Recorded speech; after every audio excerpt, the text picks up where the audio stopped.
What is going on, guys? It is Quinn here, and World War II Zombies is out, and personally, I am loving it. I've put a lot of time into it these past few days. I've been playing it all week, and I've played around with the guns enough to put together a list of the absolute best weapons in this game. So today, we'll be going over the top 5 weapons in World War II Zombies. But before we get into that, I want to let you guys know I'm giving away 2 copies of Call of Duty World War II. And if you want to win one of those, all you have to do is be subscribed to the channel, drop a like on this video, and comment down below what console you want the game on, and whoever wins, I'll be purchasing the game for whatever console they prefer, or PC if you do happen to be on PC. But getting back to the video, obviously I need to point out that I'm only covering the weapons that are currently in the game. I would imagine new weapons will be added to the mystery box retroactively on the final Reich as DLC is released and DLC weapons are added to the multiplayer, but as of right now, these are the weapons that can easily take you to high rounds. These are the best weapons you can have and the ones you want to have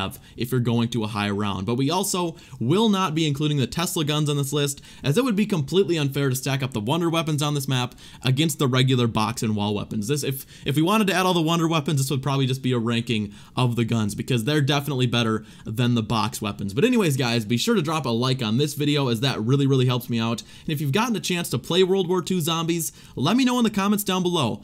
How are you feeling about it? I want your honest opinions, because I feel like the general consensus is pretty split right now, and I'm really curious how people are feeling. But anyways, guys, let's get into the top 5 weapons in World War II Zombies. Coming in at number 5, we have the Bacon and Eggs, or the M1911 Pack-a-Punched. And while these explosive dual-wield pistols do have one pretty huge shortcoming, the rest of their benefits more than make up for it. Now, this was the first gun that I ever pack-a-punched on the final Reich, because I was just really curious what would happen, and honestly, I didn't really expect much. I didn't expect them to be useful, as there isn't a PhD flopper perk in World War II Zombies, and the only way to take no explosive damage is to equip the Flak Jacket mod, which just isn't worth it in my opinion. There are much better mods than a PhD one. But what is super cool about the Bacon and Eggs is that they deal no damage to the player without the Flak Jacket mod, and this is completely exclusive to this weapon. The other rocket launcher in the game can down you in one shot. I tried to use it because it seemed amazing, and yes, it's really powerful, but it will also down you and take your armor away in one shot. But these are nowhere near as good as the Mustang and Sally's. The Bacon and Eggs, they really lack in the ammo department, only holding a little over 50 shots without the extra ammo mod, and you run through that really quickly. But nevertheless, these are great for a backup weapon, something to just pull out when you're in trouble and need to get out of a situation, but the ammo just holds them back from being higher on the list. They're not something you can expect to take you through rounds killing the zombies. It's more something you want to have as a second or third weapon to just pull out if you are in a situation. But anyways, guys, the Bacon and Eggs come in at our number 5 spot.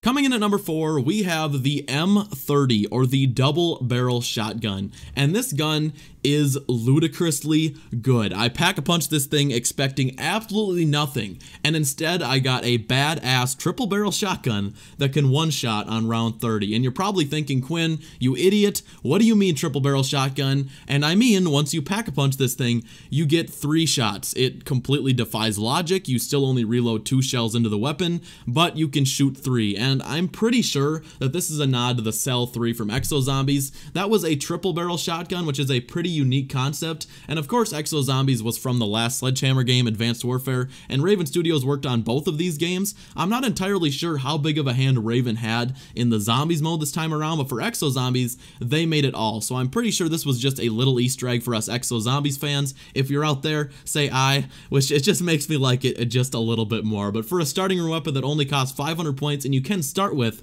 once you unlock it, it is ridiculous just how good this gun is, and it comes in at our number 4 spot.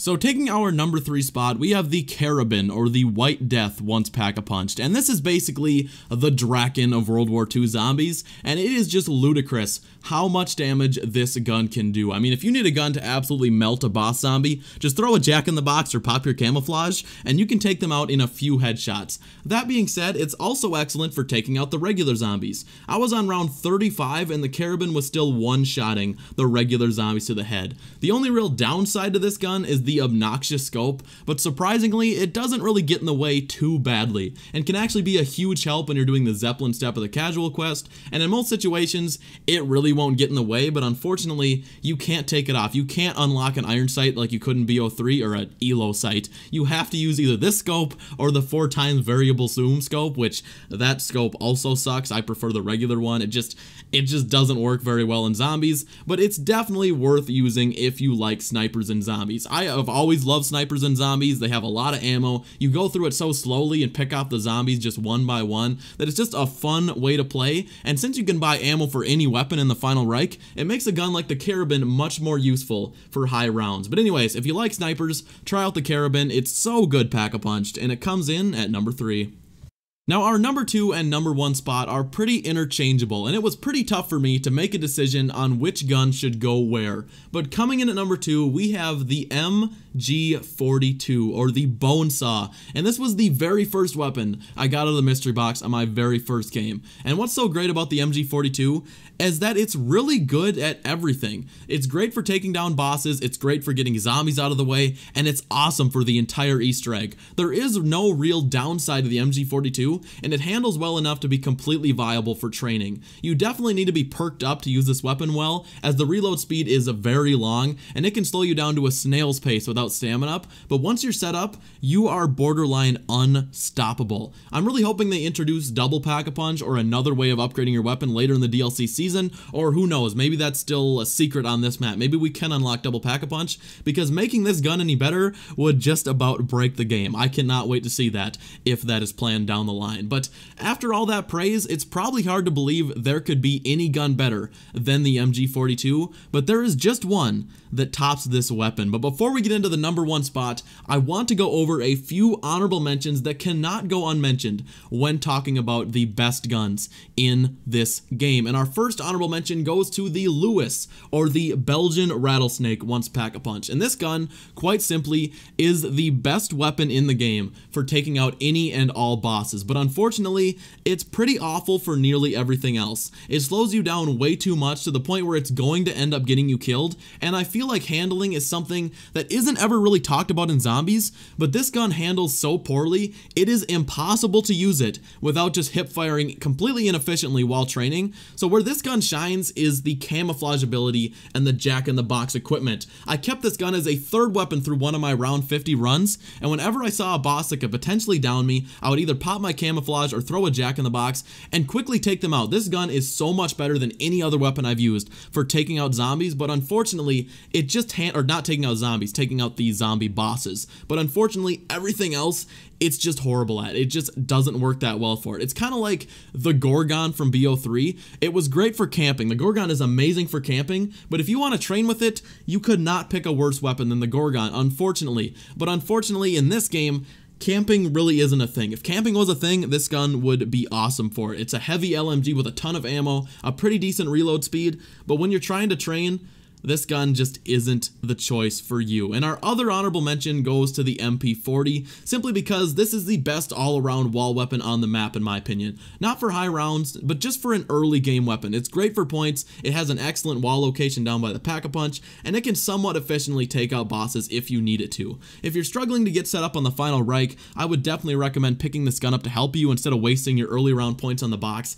It's pretty decent till up around round 20, unpack-a-punched with double tap. But anyways guys, these guns just didn't quite make it. They have some downsides that stop them from being on the list, but they're good enough where I felt like I had to mention them at the very least. But I think it's time to move on to our number 1 spot.